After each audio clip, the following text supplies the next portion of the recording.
Hello friends. आज जो हम डिस्कस करने जा रहे हैं मेरे इस नए वीडियो में वो हैं पोयम आइस एंड फायर से रिलेटेड मेरे नोट्स। हालांकि इन नोट्स में मैंने रेगुलर जो भी इम्पोर्टेंट चीज़ें हैं उन्हें इन्वॉल्व किया है और साथ ही साथ मैं आप लोगों को एक माइनर सी जो बात समझाना चाह रही हूँ कि अगर आप अपने सेल्फ नोट्स प्रिपेयर करते हैं तो हमेशा ध्यान रखिए पोइट का आपका इंट्रोडक्शन बहुत ही अच्छा होना चाहिए। पोयम से रिलेटेड जो आप कंक्लूज़न डालते हैं उस कंक्लूज़न में कोशिश कीजिए कि पोयम की लगभग सारी लिटरेरी ब्यूटीज़ को आप कवर कर सकें। बीच में जो आपका क्रिटिकल समरी वाला पार्ट होता है उसमें पोयम के एक एक पार्ट को अच्छे से क्रिटिकली अप्रेज कीजिए। क्रिटिकली अप्रेस करने से मतलब है पोयम की जिस भी लाइन की जो भी खूबसूरती अट्रैक्टिव है या जिसमें भी जो भी चीज़ें अच्छी हैं उन्हें डिस्कस कीजिए, उनका क्या इम्प्रेशन रहा। कुछ पर्टिकुलर कमेंट्स कोटेशंस जो हैं या कुछ पर्टिकुलर राइटर्स ने जो उस वर्क को लेकर के या उस पीस ऑफ आर्ट को लेकर के जो कमेंट किए हैं उन्हें डालने की कोशिश कीजिए। अभी मैं आइस एंड फायर के नोट्स आपसे डिस्कस करना चाह रही हूँ। आइस एंड फायर पोयम का डिटेल्ड एक्सप्लेनेशन मैंने अपने अर्लियर वीडियो में आप लोगों को डाला है। अगर आप लोगों ने पढ़ा हो और नहीं पढ़ा है तो प्लीज़ पहले पोयम पढ़िए और उसके बाद आप जब इन नोट्स को पढ़ेंगे तो आपको निश्चित रूप से पोयम और अच्छे से क्लियर होगी। साथ ही साथ में एक फ़ायदा और होगा कि पोयम के नोट्स से समझने में आपको आसानी रहेगी। और चाहें तो आप इन नोट्स का, क्योंकि मैं पीडीएफ डाल रही हूँ, तो इन नोट्स का आप स्क्रीनशॉट वगैरह लेकर के भी इसे सेव कर सकते हैं। तो देखते हैं हमारी पोयम के बारे में। पहले आपको एक और बार बेसिक जानकारी दे दूं। आइस एंड फायर पोयम की मैं डिस्कस कर रही हूँ यहाँ पर। आप लोगों को पता हो तो आइस एंड फायर पोयम जिसने भी पढ़ी है उसे अच्छे से याद है कि आइस एंड फायर के अंदर एडमंड स्पेंसर अपनी बिलवेड एलिजाबेथ बॉयले को प्रेम निवेदन कर रहे हैं, जिसमें कि वो अपनी बिलवेड को आइस से कंपेयर कर रहे हैं और ख़ुद को फायर से। फायर जो है वो जोश प्रेम की तीव्र भावनाओं को बताता है और आइस प्रेम के प्रति प्रेम की भावना होते हुए भी एक तटस्थ या उदासीन रवैये को प्रदर्शित करता है। पोइट कहता है कि उसकी बिलवेड का बिहेवियर बिल्कुल आइस के जैसा है और उसकी भावनाएं कैसी है, फायर के जैसी। फिर वो ये कहता है हमसे कि पता नहीं क्यों उसकी बिलवेड का इतना रूखा व्यवहार होने के बावजूद भी उसके अंदर का प्रेम का भाव अपनी बिलवेड के लिए ख़त्म नहीं हो रहा है, बल्कि उसका प्रेम और बढ़ रहा है। एक्चुअल में जो वो यहाँ पर एंड में लास्ट के जो दो कॉन्क्लूसिव कपलेट वाली लाइन है, लास्ट की दो लाइंस कॉन्क्लूसिव कपलेट में वो हमसे कहता है कि सच्चे प्रेम की यही दिशा होती है कि ये प्रकृति के पूरे दिशा निर्देश को बदल देता है, या प्राकृतिक रूप से जो होना चाहिए वह नहीं होता बल्कि कुछ विपरीत होता है। पूरी पोयम को रेटोरिकल क्वेश्चंस के माध्यम से डेवलप किया गया है। रेटोरिकल क्वेश्चन मैंने आपको शायद पोयम के साथ भी बताया था। रेटोरिकल क्वेश्चन वे प्रश्न होते हैं जो कि पोयम के अंदर पोइट हमसे इस उम्मीद के साथ नहीं पूछता कि वो हमसे किसी आंसर की एक्सपेक्टेशन कर रहा है, बल्कि इस कारण से किए जाते हैं रेटोरिकल क्वेश्चन ताकि पोइट अपनी कही गई बात पर और ज़्यादा जोर दे सके। चलिए पोयम का एक्सप्लेनेशन या क्रिटिकल अप्रिसिएशन हम स्टार्ट करते हैं। The poet of ice and fire Edmund Spenser ने लिखी है। आइस ऑफ एंड फायर का पोइट कौन है? एडमंड स्पेंसर है। हैज़ रिटन, जिन्होंने लिखे हैं कई visions, sonnets on Petrarchan model लिखे हैं, थिएटर्स लिखे हैं वर्डलिंग्स के लिए। His first other publications include rhymes in honour of love and beauty. उनके प्रारंभिक अन्य पब्लिकेशंस में और कौन कौन सी आती है? कुछ राइम्स आती हैं जो कि लव एंड ब्यूटी के ऑनर में लिखी गई हैं। He established Areopagus club with Sidney Dyer and others. Sidney Dyer and अन्य पोइट्स के साथ मिलकर के उन्होंने एरोपेगस क्लब का निर्माण किया। His Fairy Queen and Shepherd's Calendar, उनकी बुक फेरी क्वीन और शेफर्ड्स कैलेंडर काफ़ी लोकप्रिय हुई। Received great fame.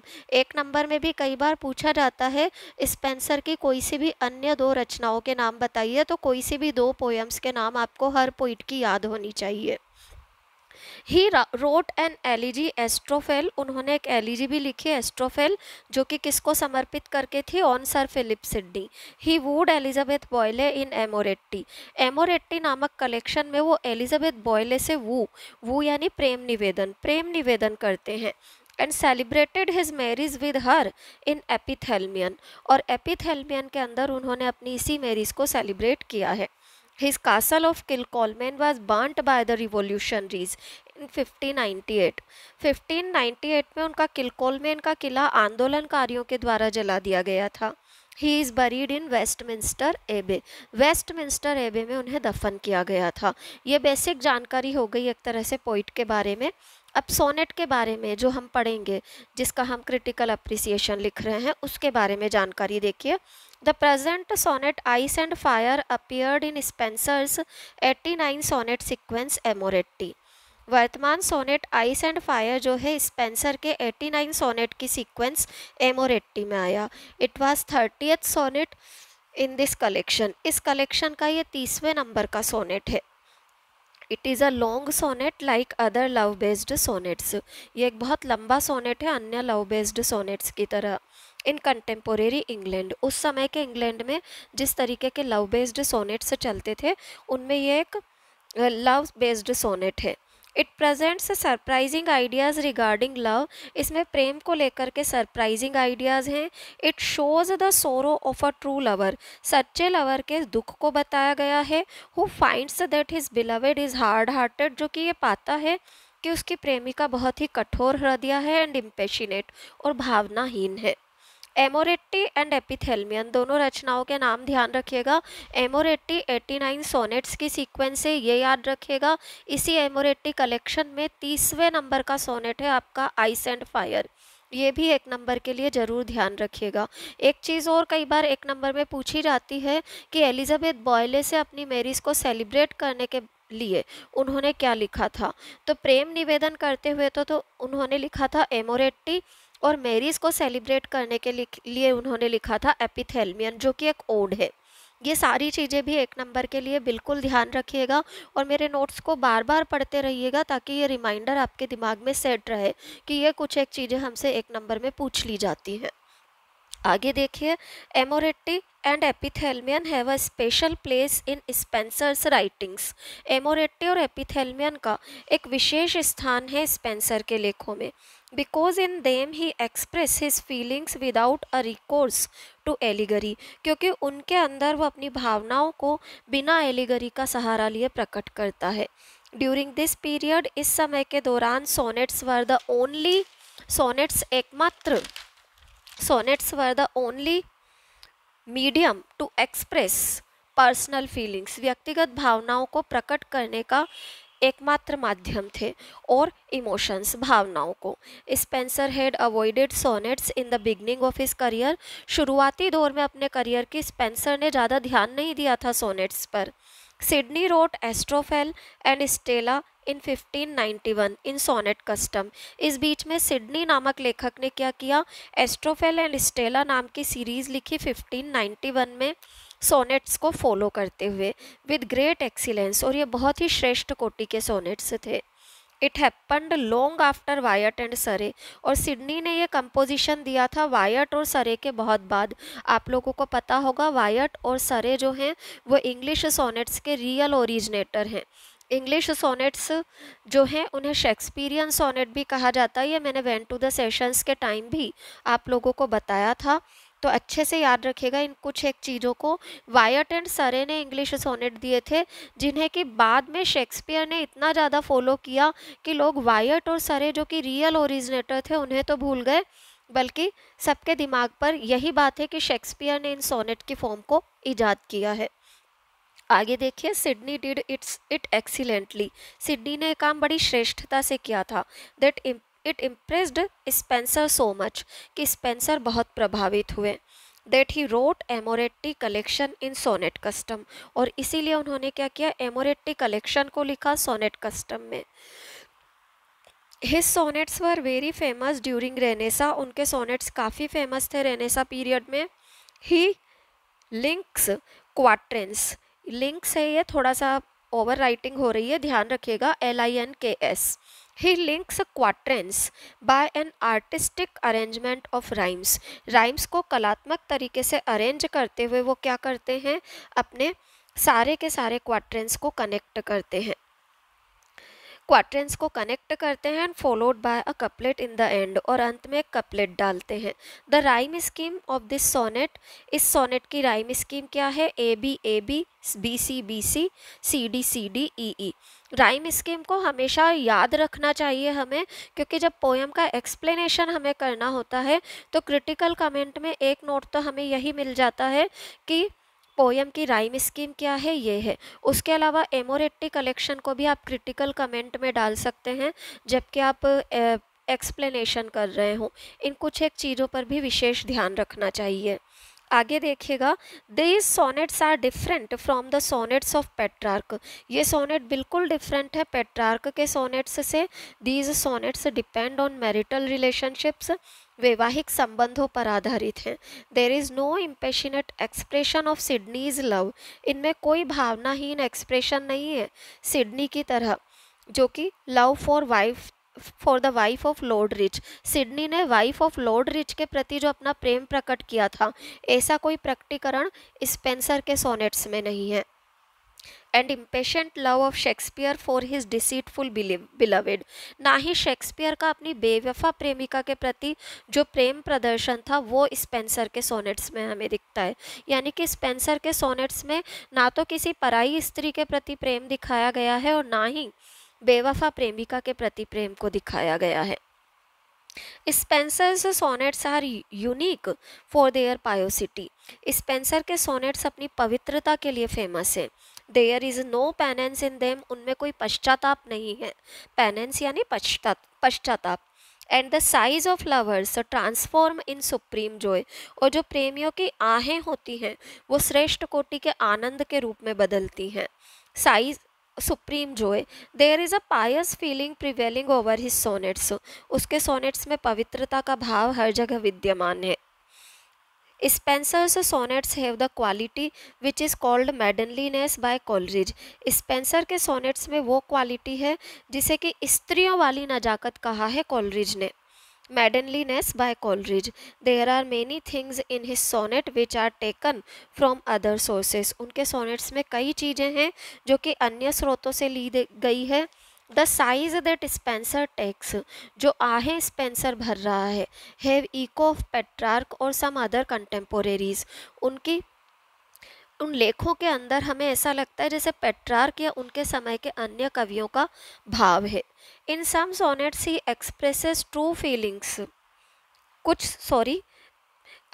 इन सम सोनेट्स, स्टार्टिंग से लीजिएगा, पेज टर्न करना भूल गई मैं। Spenser takes, sighs that Spenser takes, वो आहें जो कि स्पेंसर भरते हैं। हैव इको ऑफ पेट्रार्क, उनमें पेट्रार्क की गूंज है। हैव इको ऑफ पेट्रार्क और सम अदर कंटेम्पोरेरीज, या उसी के समय के अन्य कवियों की। In some sonnets he expresses true feelings of his heart, कुछ सोनेट में वो अपने हृदय की गहरी भावनाओं को प्रकट करता है। And his sonnets describe piety and other qualities, उनके सोनेट्स पवित्रता को और अन्य गुणों को प्रकट करते हैं।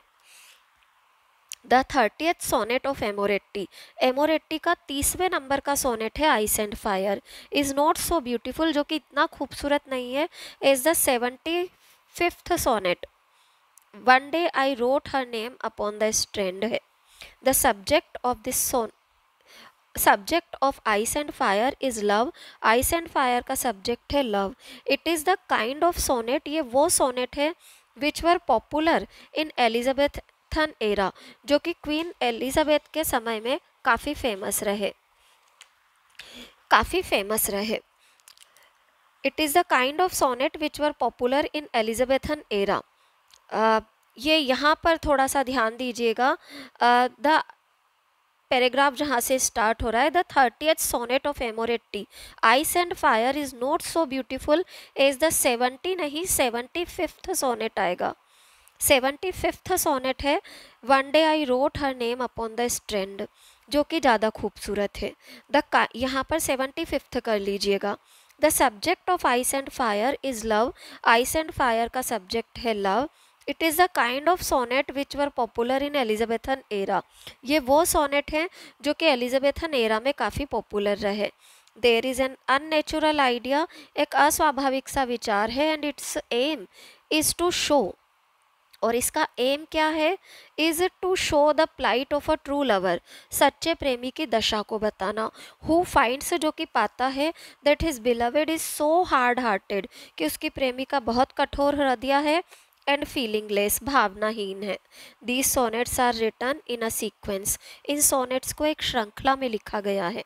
मॉडर्न क्रिटिक्स कंसीडर, आधुनिक क्रिटिक्स ये मानते हैं that most of Amoretti sonnets, कि एमोरेट्टी के अधिकांश sonnets are his love pleading to Lady Carey, Lady Carey के प्रति उनकी प्रेम निवेदन है। But there is no base for this idea, पर इस आइडिया का कोई मजबूत आधार हमारे पास नहीं है, इसलिए हम इस आइडिया को एक और रख करके इन सोनेट्स को एलिजाबेथ बॉयले को डिवोटेड ही मानते हैं। But there is no base for this idea, इस आइडिया का कोई बेस नहीं है। This sonnet is developed through 3 rhetorical questions, इस सोनेट को 3 रैटोरिकल क्वेश्चन से डेवलप किया गया है।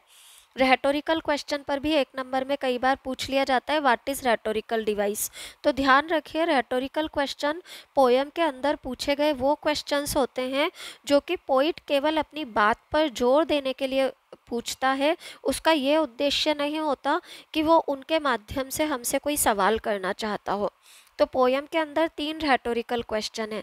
पोयम के एक्सप्लेनेशन से जो हम लोग करते हैं एग्जाम्स में जो आते हैं, उनके क्रिटिकल कमेंट में भी हम ये चीज़ डाल सकते हैं कि रेटोरिकल क्वेश्चंस जो हैं पोयम में यूज़ किए गए हैं और 3 रेटोरिकल क्वेश्चंस हैं। आगे देखिएगा, these questions are used to bring more emphasis on the ideas of the poet in the poem. इन क्वेश्चंस को यूज़ किया गया है ताकि और ज़्यादा जोर दिया जा सके पोइट के आइडियाज़ पर जो कि पोयम के अंदर उसने प्रकट किए हैं। In the couplet he declares, couplet के अंदर वो डिक्लेयर करते हैं that the love of true and cultured people, कि सभ्य और सच्चे लोगों का जो प्रेम होता है, सच्चा प्रेम जो होता है, हैव सच अ पावर, उसमें ऐसी शक्ति होती है that it can alter the course of nature, कि ये प्रकृति की दिशा को बदल सकता है। जनरली सामान्य रूप से प्रकृति क्या कहती है कि आग क्या करे, बर्फ को पिघला दे, but the fire of the poet, पर पोइट के अंदर की जो अग्नि है, हैज़ अ डिफरेंट नेचर, उसकी प्रकृति ही अलग है। इट शोज कॉन्ट्रेडिक्शन, ये तो बिल्कुल उल्टा व्यवहार बताती है। The heart frozen cold of the beloved, the heart frozen cold of the beloved, प्रेमिका की जो हृदय को जमा देने वाली ठंडक है, इज इंक्रीजिंग, वो बढ़ा रही है the fire of lover's heart, प्रेमी के हृदय की अग्नि को। But even then he has no complaint against her, पर फिर भी वो कोई शिकायत नहीं कर रहा है। He believes that the power of his love, उसका ये विश्वास है कि उसके प्रेम की शक्ति, हिज गुड नेचर, उसके अच्छे स्वभाव की शक्ति, will get success in changing her heart, उसके हृदय को बदल देगी। He will be successful in winning her heart, वो उसका हृदय जीतने में सफल हो जाएगा।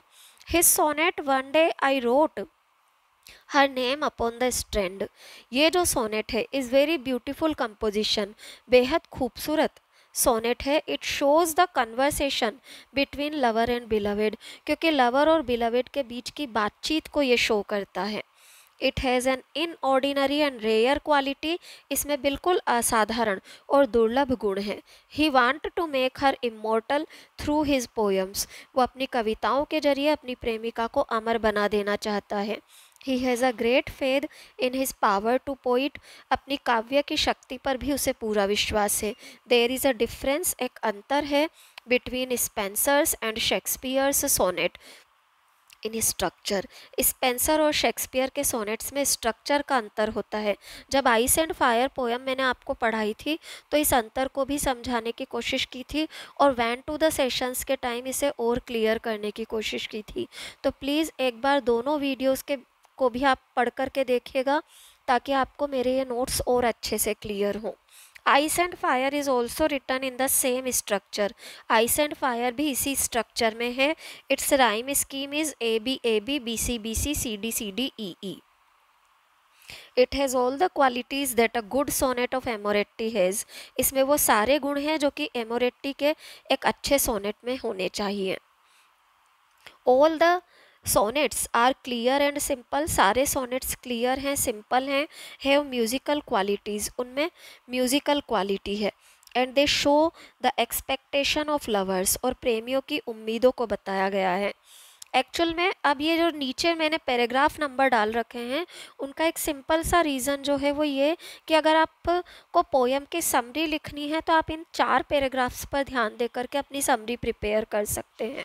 वैसे तो पोयम को अच्छे से पढ़ने और समझने के बाद इतनी अपने आप क्लियर हो जाती है कि आप खुद अपने लेवल पर पोयम की समरी को तैयार कर सकें, परंतु फिर भी ध्यान रखिएगा जो शॉर्ट 200-250 नंबर का क्वेश्चन होता है उनमें पोयम की समरी और मामूली सा इंट्रोडक्शन और कंक्लूज़न जनरली आप लोगों से पूछा जाता है, तो इस पर भी ध्यान दीजिएगा। ये वीडियो अगर आप लोगों को अच्छा लगा हो तो लाइक, सब्सक्राइब और शेयर ज़रूर करें। कमेंट बॉक्स में कमेंट डालें मुझसे और कोई भी जानकारी अगर आप लोगों को लेनी है तो। Thank you everyone.